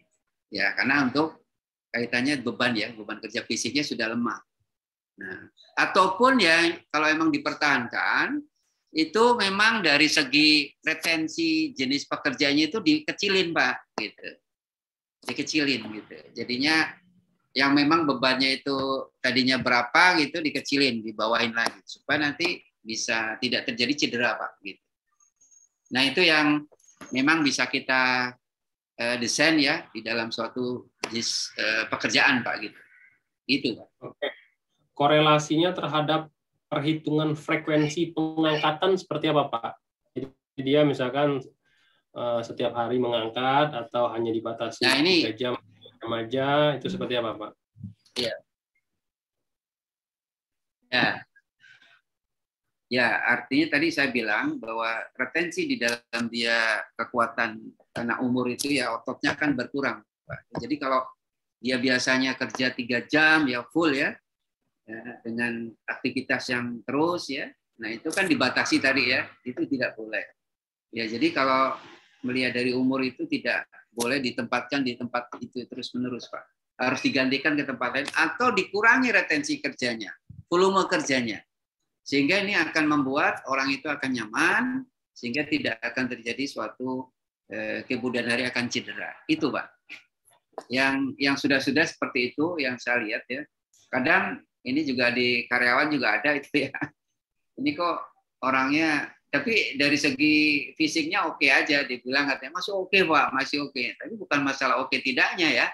Kita melihat dari retensi dari umurnya ini pasti yang namanya organ itu akan menurun, Pak. Dia akan terus meningkat. Saya kira itu aja, Pak, yang lebih ininya gitu ya. Oke, Pak Hamzah. Mungkin ada lagi, Pak? Pertanyaan? Oke, terima kasih, Pak Joko. Lanjut, itu ya pertanyaannya tadi dari Pak Hamzah Yusuf. Dari Pak Muhammad Kurniawan, SE Rikel. Dalam dunia kerja, harus menggunakan tenaga kerja manusia yang kita sebut sekarang MMH, dan ada juga perusahaan yang menggunakan alat atau mesin dalam kegiatan handling di sebuah perusahaan. Nah, di antara kedua ini, yang paling produktif dan efisien bagi perusahaan itu yang mana nih, Pak? Menggunakan manusia atau menggunakan alat atau mesin untuk handling? Waduh, ini kok putus-putus ya? Putus-putus ya, Pak? Oke, saya ulangin lagi. Dari Pak Kurniawan, Pak. Dia bilang kayak gini. Kalau di dunia kerja itu menggunakan tenaga manusia atau menggunakan tenaga mesin atau alat yang paling produktif dan efisien bagi suatu perusahaan, Pak? Ya, baik. Ini sedang kita akan rancang sebenarnya. Kita ini bisa jadi nanti 5 atau 10 tahun ke depan lah, Pak Dini. Jadi manusia itu akan dikurangi aktivitasnya dengan digantikannya suatu sistem mesin atau dikenal dengan robotik ya. Nah, ini sudah berjalan ya, kalau di Eropa sama Jepang, China itu sebagian ada ya. Nah, kita ini akan lambat laun akan ke sana, Pak. Nah, kaitannya MMH tadi kaitannya menggunakan mengganti dengan mesin, saya kira untuk operasionalnya tetap manusianya, artinya dengan sistem mekanisme yang ada di dalam sistem mesin itu dengan menggunakan misalkan computerized ya. Sekarang sudah banyak ya dengan sistem-sistem digital ya. Nah, sekarang ini di era 4.0 yang kemarin ini udah masuk ke pada 5.0, Pak. Nah, ini saya kira akan lebih dipermudah lagi kaitannya penanganan bahan-bahan yang memang perlu dengan menggunakan sistem mesin atau digital. Nanti arahnya ke sana, Pak. Jadi kalau manusianya akan berubah ya, nanti akan dikurang-kurangi, saya kira ya itulah yang menjadi dasar dengan adanya dengan teknologi, Pak. Ya, jadi teknologi sekarang ini sudah mengarah ke sana. Nah, untuk mana yang produktif ya, mana yang produktif dan efisien.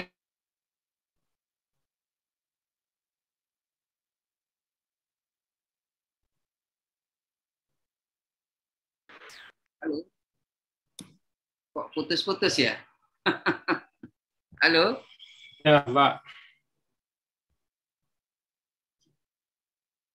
Iya nih sinyalnya jelek ya, Pak. Dari saya, Pak. Gimana ya? Dari Bapak, Pak. Kalau kita lancar nih, Pak, di sini. Iya. Waduh, ini makanya nih ya. Padahal saya udah deketin pakai ini. Baik ya. Saya kira itu Pak Denny ya. Jadi kita nanti akan mengarah Pak semuanya pakai digital computerized ya. Jadi sistemnya robotik, manusia bisa dikurang-kurangi.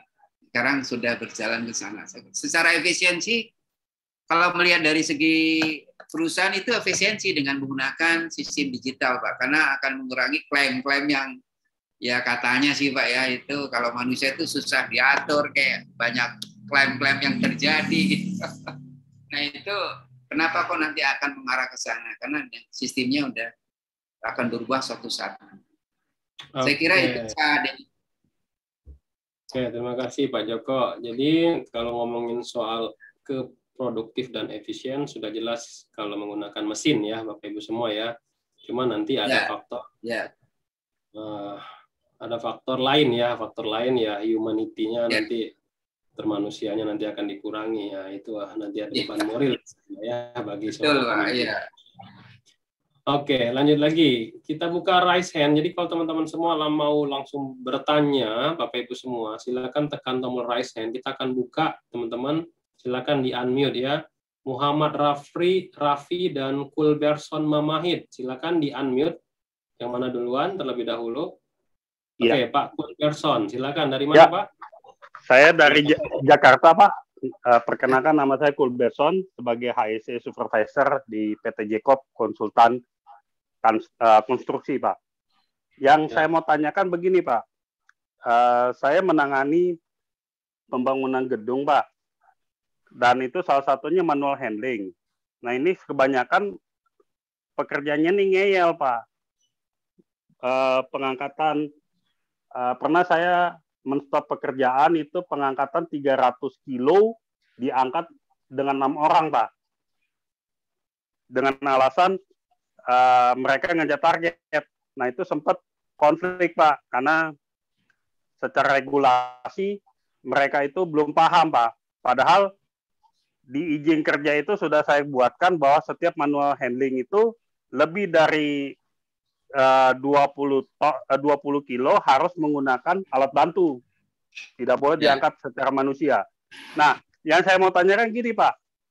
Bagaimana sanksi sebuah perusahaan apabila dia melanggar kesepakatan bila apa yang kita sepakati itu dilanggar, Pak? Seperti pengangkatan yang saya tadi katakan, Pak. Terima kasih. Selamat siang. Subkon, Pak ya, Pak Kulberson ya. Subkon ya, betul. Ya. Subkon, betul, Pak. Oke, terima kasih. Jadi gitu, Pak, kalau di konstruksi kadang walaupun sudah ada kontraknya sekalipun, subkon kadang nggak mengindahkan itu. Kira-kira apa yang harus kita lakukan sebagai orang HSE? Ada nggak sanksinya untuk perusahaan tersebut, Pak? Silakan, Pak. Ya, baik. Ini pertanyaan yang memang udah sering ya terjadi ini ya. Saya kalau mendengar pertanyaan ini itu seakan-akan saya ngiris juga, Pak Denny. Jadi memang di tempat kerja itu kan dituntut oleh target ya, di mana target apapun ditabrak aja itu regulasinya itu ya. Nah, ini yang saya kira Pak Kulberson ini ya cukup ini ya harus cukup bertantang ya. Ini harus kita terapkan secara real ya, karena biasanya penerapan HSE itu akan bentrok kepada manajemen biasanya. Ya, manajemen salah satu sisi dia profit, HSE salah satu sisi accident no atau nihil ya gitu. Nah, ini kalau melihat dari keadaan ini, saya kira menerapkan yaitu regulasi yang benar, Pak. Gitu. Jadi jangan sampai nanti terutama akan terjadi yang tidak diharapkan itu accident. Itu yang akan membahayakan kita. Karena kalau dipaksakan dengan tadi mengangkat barang dengan total 300 kilo hanya 6 orang, dari segi kemampuan itu udah melewati dari aturan yang ada, itu menyalahi. Nah, takutnya nanti malah justru bumerang untuk perusahaan, Pak. Ya, jadi jangan sampai nanti orang itu gara-gara targetnya lunas, semuanya bisa dilakukan, udah aman dan sebagainya. Bukan itu. Artinya suatu saat yang namanya hazard itu atau namanya accident itu akan terjadi. Nah, itu akan membahayakan terutama nanti accident yang di perusahaan itu akan beruntuk lah semuanya. Nah, kaitan sanksi, saya kira nih sanksi biasanya sanksi itu kita internal, Pak. Penerapan ketiga harus benar-benar ini, Pak. Memang harus mengacu pada regulasi yang ada, Pak. Ya, kalau nanti tetap melakukan, ya efeknya itu tadi. Ya, takutnya nanti accident terjadi. Nah, baru kita terasa gitu ya. Jadi kalau menurut saya ya jangan sampai itu dipaksakan, Pak. Itu harus ditegakkan tentang peraturan yang ada. Takutnya nanti tadi itu yang accident terjadi dan ini akan dilanggar, maka akan terjadi suatu bisa jadi kecelakaan banyak gitu. Ya, saya kira itu sih yang bisa ini kan Pak Kulberson ya. Jadi memang kalau konstruksi manual handling cukup banyak, saya udah ngerti itu. Manual handling cukup banyak ya, karena pernah juga dulu di konstruksi ya, jadi ya mau nggak mau harus kita bikin sistem sendiri gitu. HSE itu harus bikin sendiri. Ya kalau memang mengangkatnya memang harus pakai alat bantu, kita sewa kayak atau beli kayak atau apa, harus beli gitu. Ya. Kan sekarang udah banyak ya bagian-bagian yang memang untuk mengangkat suatu barang dengan cara menyewa dan seterusnya, Pak Kulberson. Saya kira itu Pak untuk memecahkan masalahnya. Oke, jadi kalau Bapak Ibu semua punya subkon, ini saya juga nambahin karena saya 8 tahun kerja di kontraktor. Bapak Ibu semua pastikan pertama di dalam kontrak tadi ada reward dan punishment.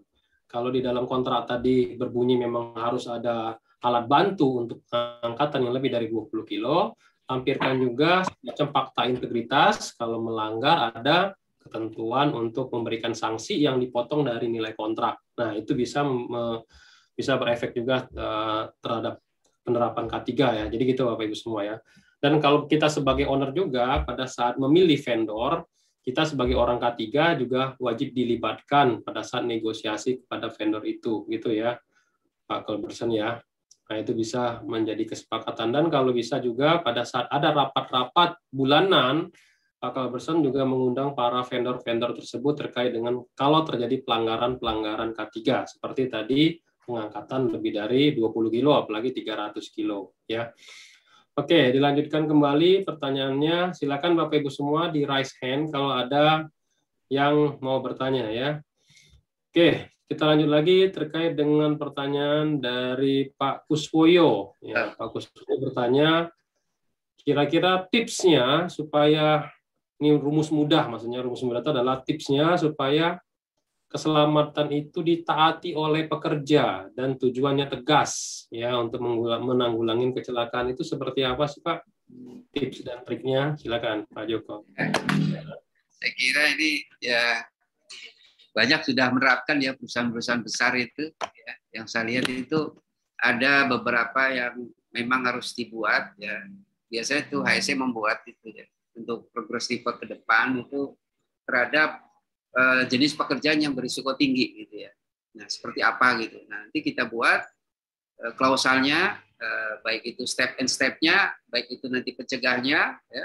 Kemudian jangan lupa ya, semua itu harus ada SOP. Nah, ini yang penting nih. SOP ini memang harus dibuat ya dari setiap pekerjaan yang ada gitu. Nah, itu mau nggak mau ya harus dibuat dan harus tunduk kepada SOP yang berlaku gitu. Nah, walaupun itu jenis kerjaan apapun bentuknya, sekecil apapun. Nah, itu harus dibuat, Pak. Tadi Pak siapa tadi? Pak Denny? Aduh, lupa saya. Pak Kuswoyo. Pak Kuswoyo ya. Jadi rumusnya sebenarnya sih yang bisa dilakukan ya sebenarnya ya kita ngikuti aja regulasi yang ada, kemudian kita buat ya. Nah, sebenarnya memang jenis pekerjaan itu beda-beda ya. Ada yang berat, ada yang ringan, ada yang sedang, bahkan ada yang sangat berat. Nah, itu semuanya berlaku, ya, baik itu berat, ringan, dan sedang. Nah, kemudian ingat kita ini kadang ya care terhadap pekerja itu jarang, kita lakukan. Nah, seharusnya care terhadap pekerja itu minimal ya dibuatlah suatu tadi exercise ya Pak ya. Itu sebenarnya lebih mudah ya dilakukan orang jadi ya emang harus ada dari pihak P2K3 yang di setiap unit ya itu memang harus kita gerakan ya membuat setiap berapa menit misalkan break time sedikit ya waktu 5 menit kayak gitu kita bisa exercise begitu Pak Kuswoyo. Jadi memang manusia itu tidak akan selamanya terus-menerus bekerja berjam-jam akan mampu. Pasti ada titik jenuh, lelah, fatigue ya. Kemudian banyak hal yang memang dia akan mempengaruhi di dalam kinerjanya. Salah satunya itu tadi kita buat exercise juga Pak gitu ya. Saya kira itu Pak Denny. Oke, Sikal. Tipsnya adalah lakukan PDCA ya Bapak Ibu semua ya untuk penerapan K3 itu PDCA-nya dijalankan ya plan do check action kata Pak Joko tadi, tulis apa yang akan kamu kerjakan. Jadi buat dulu prosedurnya, lalu kerjakan apa yang telah ditulis, lakukan tadi prosedur tersebut, lalu cek koreksi apa yang telah dikerjakan, koreksi ya, evaluasi, lakukan pengukuran, pemeriksaan, pengujian, dan lakukan action, perbaikan berkelanjutan. Itu ya tips singkatnya ya. Oke, pertanyaan berikutnya dari Pak Bornok Jackson Haryanto. Nah, ini dia bertanya mengenai operator heavy duty ya, pesawat angkut di pertambangan karena katanya heavy duty di pertambangan itu kayak semacam dump truck yang gede gitu. Dia katanya steeringnya keras, steering tidak di setel, jok pengemudi juga nggak bisa maju mundur katanya gitu. Namun perusahaan dari divisi maintenance tetap memaksakan operator HD tersebut mengoperasikannya. Apakah perusahaan tersebut bisa dituntut oleh si operator apabila terjadi penyakit akibat kerja karena pekerjaan tersebut? Silakan Pak Joko. Ya, ini pertanyaan yang memang benar-benar ini. Dalam kerja itu, terutama ya peralatan-peralatan yang berat ya, ini harus mempunyai namanya surat izin ya. Surat izin yang memang harus dilakukan, dan setiap orang tuh punya authority yang memang harus diakui dengan surat izin itu ya. SIA ya. Nah, ini SIO ya, surat izin operasional kerja. Nah, ini kaitannya kalau melihat dari Pak Bornok ini saya kira sampai seperti ini udah parah nih ya, saya kira. Karena kita kan kalau misalkan kayak kren ya, kren itu kan ada sebelum dioperasionalkan, itu harus dicek dulu ya, mulai dari awalnya, operasionalnya, baik itu setelannya dan seterusnya lah itu. Nah ini harus memang kita cek Pak, ya. Supaya apa? Supaya memang itu memang udah standar safety-nya udah ada itu loh, ya. Nah kadang kalau kita ya si operator ini ya, kadang yang penting misalnya bisa jalan dan seterusnya lah itu. Atau mungkin pihak perusahaan manajemen nggak mau tahu, yang penting pokoknya dioperasionalkan bahwa HD itu bisa jalan. Nah ini yang agak berat, ini kadang orang itu melihatnya ke sana. Padahal regulasinya udah jelas, ya. Seandainya nanti ada hal-hal yang tidak sesuai dengan prosedur yang ada di dalam penggunaan itu, maka akan terkenalah imbasnya pada pekerjanya, yaitu accident. Betul itu. Nah, kemudian kalau pihak perusahaan ya berarti perusahaannya dia nggak mau tanggung jawab, ini harus dituntut Pak. Ya kalau dituntut itu ya artinya ya sekarang persuasif ya. Kalau emang udah maksimal tidak bisa ya apa boleh buat. Tapi secara operasionalnya kita persuasif, pendekatan bahwa nanti kita adakan meeting dan seterusnya. Saya kira orang ASC akan lebih paham ya kaitannya, terutama dengan terjadinya satu kecelakaan terjadi akan diakibatkan oleh HD tadi. Saya kira diterapkannya HSE harus benar-benar terrealisasi dengan baik Pak Bornok ya. Kalau menurut saya ini, saya dulu pernah ada juga, kalau ini sih mending ya. Ini ada yang orang sampai ini apa digorong-gorong Pak. Nah itu dia pakainya harness dan sebagainya ya. Ini juga mau nggak mau kita harus pakai. Dan dia sebenarnya dia bisa karena udah pengalaman. Nggak bisa, kita tetap harus sesuai dengan prosedur yang ada gitu ya. Saya kira itu aja sih dari Pak Bornok. Jadi Pak Bornok, kalau misalkan Pak Bornok ada PAK, penyakit akibat kerja, namanya aja penyakit akibat kerja, Pak Bornok boleh klaim ya Pak Bornok ya, tapi wajib dilampirkan juga yang namanya hasil pemeriksaan kesehatan ya. Dan ada juga berita acara kalau memang hasil pemeriksaan tersebut, si operator tersebut sudah masuk kategori PAK, dan itu bisa diklaim ke BPJS Ketenagakerjaan, bukan ke perusahaannya. Nah, yang harus kita pastikan adalah Pak Bornok ini, si operatornya punya nggak BPJS Jam Sostek namanya ya, BPJS Jam Sostek untuk klaim penyakit akibat kerja tersebut atau PAK tersebut. Apapun pekerjaannya, kalau memang hasil pemeriksaan kesehatan tersebut sudah mengarah ke PAK, itu bisa diklaim ke BPJS Jam Sostek, gitu ya. Nah, tambahan lagi dari Pak Joko tadi, penting sekali juga Pak Bornok juga harus punya SIO, ya. SIO untuk alat berat heavy duty ya namanya ya. Ada juga SIO untuk alat berat heavy duty dan ada pelatihannya juga. Itu untuk orangnya, untuk manusianya, agar kita tahu bagaimana cara kerja pekerjaan yang selamat dan sehat menggunakan heavy duty tersebut. Dan heavy duty-nya sendiri juga harus punya silonya ya, surat izin layak operasinya. Nah, itu salah satu untuk mencegah terjadinya kecelakaan kerja dan penyakit akibat kerja. Oke, Bapak Ibu semua, ada pertanyaan lagi? Silakan ditekan tombol raise hand agar kita bisa unmute. Bapak Ibu semua, kita berikan kesempatan untuk langsung berbicara dengan pembicara kita. Oke, kita lanjut lagi dengan Pak Isro Setiawan. Pak Isro bertanya, kalau terjadi cedera punggung, kira-kira apa yang harus dilakukan nih Pak? Gara-gara mengangkat lebih tadi. Apakah ke medis atau dibawa ke tukang urut nih? Ya kan, Pak? Ya, baik ya. Ini Pak Isro nih pertanyaannya lumayan ini juga nih bagus ya. Kalau cedera punggung bagaimana nih tindakannya ya? Apakah dibawa di medis atau diurut aja cukup? Nah, saya kira harus kita lihat dulu permasalahannya itu apa. Karena dalam itu ada namanya di PHK itu ada anamnesis ya. Anamnesis itu kenapa ditanya, kemudian riwayat pekerjaannya apa dan sebagainya.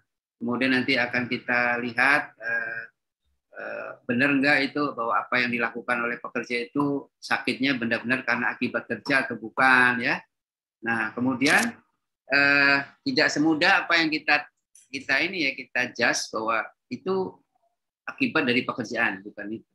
Tapi kita harus lihat dulu tadi ya tahap-tahapannya di dalam diagnosis suatu penyakit. Nah, kalau seandainya memang udah positif ya, saya kira ya diperiksa secara medis. Tadi saya bilang kan tadi harus diperiksa ya. Jadi ada klaim ya, tadi Pak Denny bilang ada klaim ya. Kita klaim gitu ya. Apakah benar atau enggaknya nanti ya sebelum diklaim itu kita pastiin dulu gitu ya. Apakah ini benar orang itu keluhan cedera punggung akibat dari dia bekerja di tempat yang memang berisiko tadi itu. Nah, kalau diurut ya saya kira jangan buru-buru diurut, Pak. Diurut itu kan jenisnya urutan itu nggak sembarangan mengurut ya. Jadi jangan sampai kita menginikan sendiri lah gitu. Karena kalau yang namanya cedera itu tidak semudah apa yang diurut langsung selesai habis lah gitu kan. Karena LBP ini cukup serius, Pak. Penyakit yang cukup serius LBP itu nggak semudah apa yang kita rasakan bahwa itu cedera aja. Karena ada dislokasi di dalam suatu ini tulang belakang itu.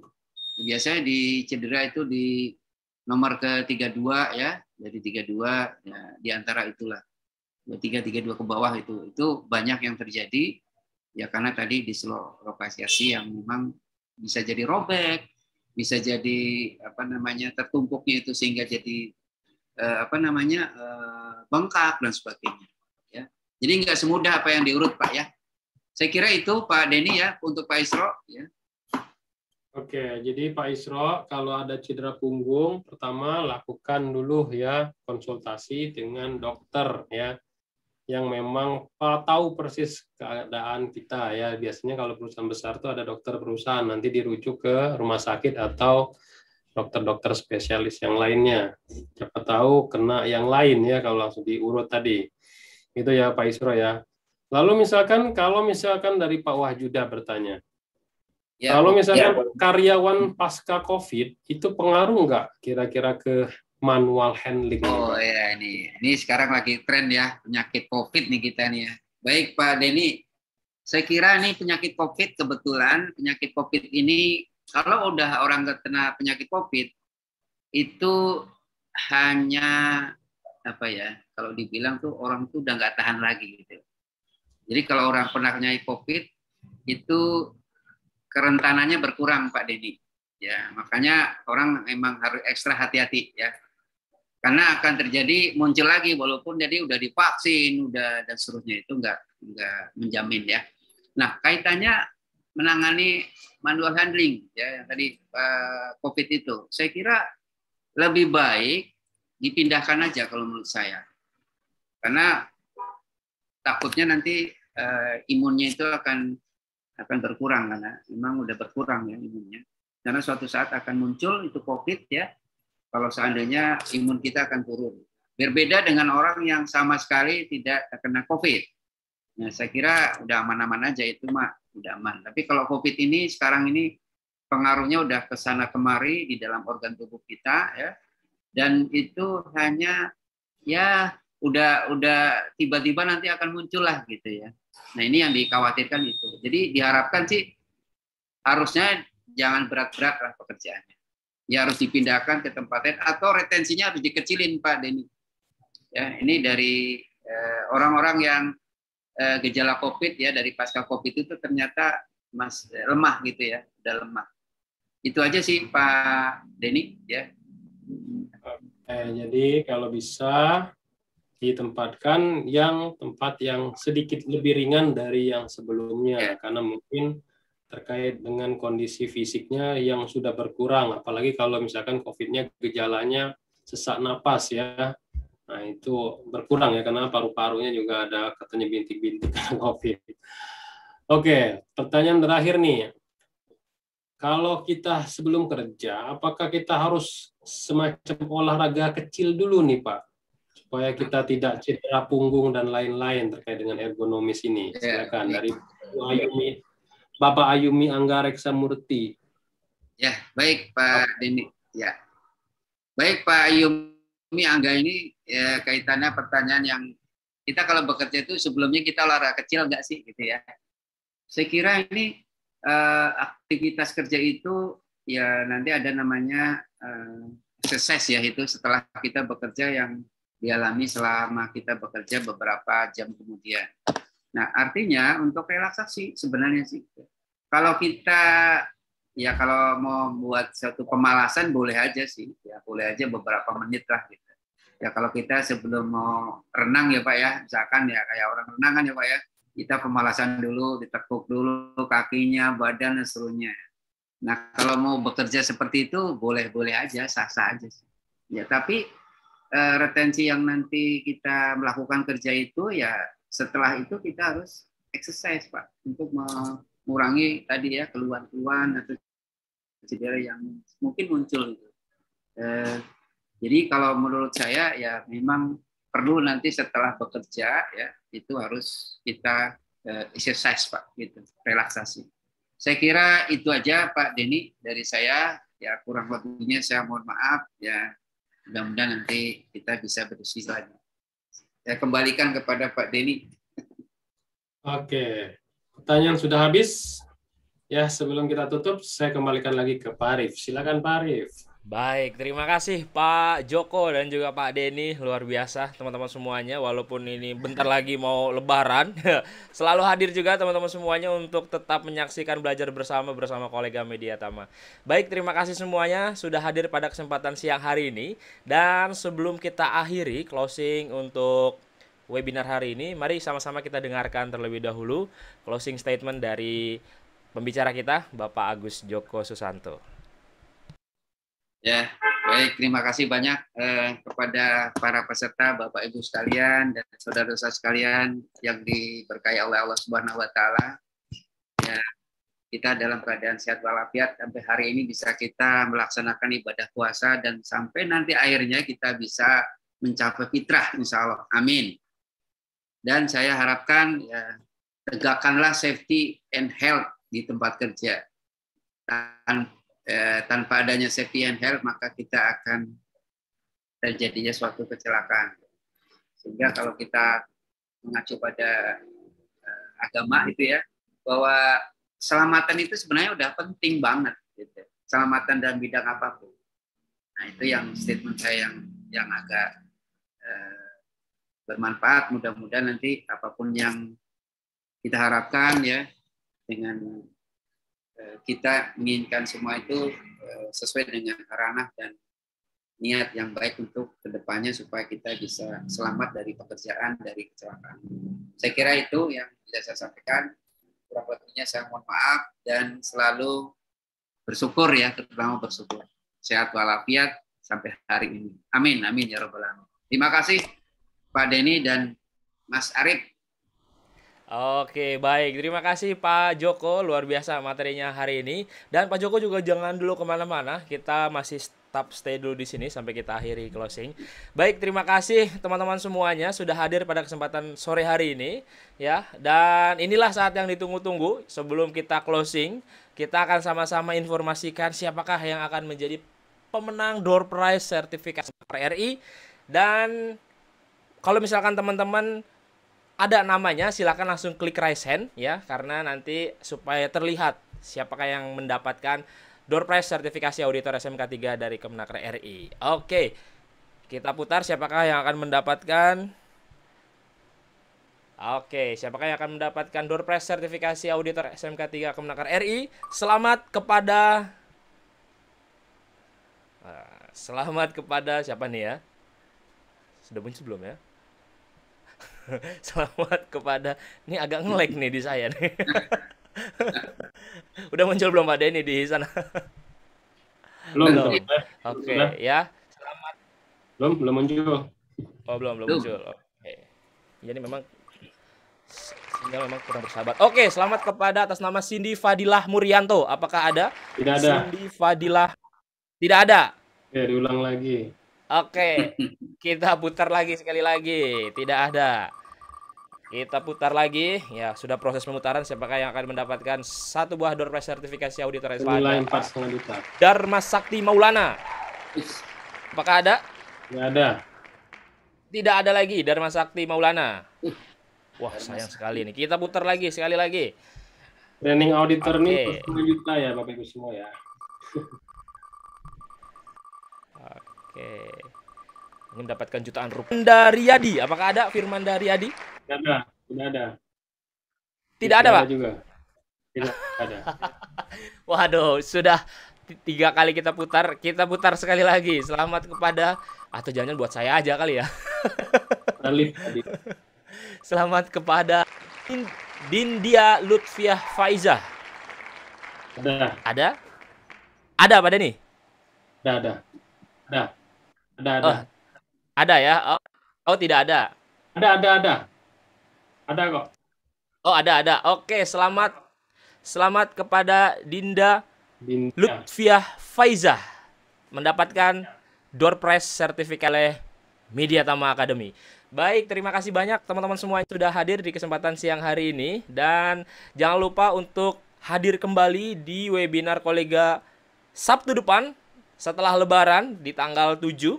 Untuk materinya adalah step by step HIRAK, identifikasi bahaya dan pengendalian risiko. Pastikan teman-teman sudah join ke dalam grup Telegram kolega dan untuk mendapatkan link cepat registrasi webinar untuk Sabtu depannya. Baik, terima kasih banyak Pak Joko, terima kasih banyak Pak. Apa? Ya. Ada spesial apa kita Sabtu depan? Ada apa Pak?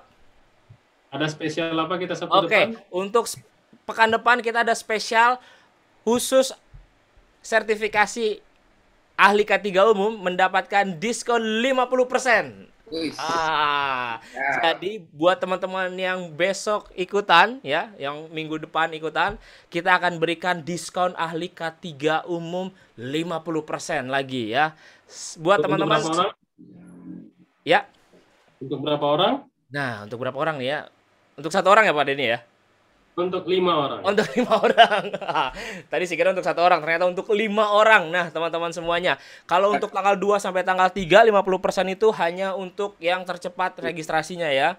Dan minggu depan, di Sabtu depan, untuk 5 orang kita berikan 50% diskon ahli K3 umum. Silahkan manfaatkan kesempatan ini, bisa disebarkan ke seluruh teman-teman kita supaya mendapatkan kebermanfaatan ini buat teman-teman semuanya.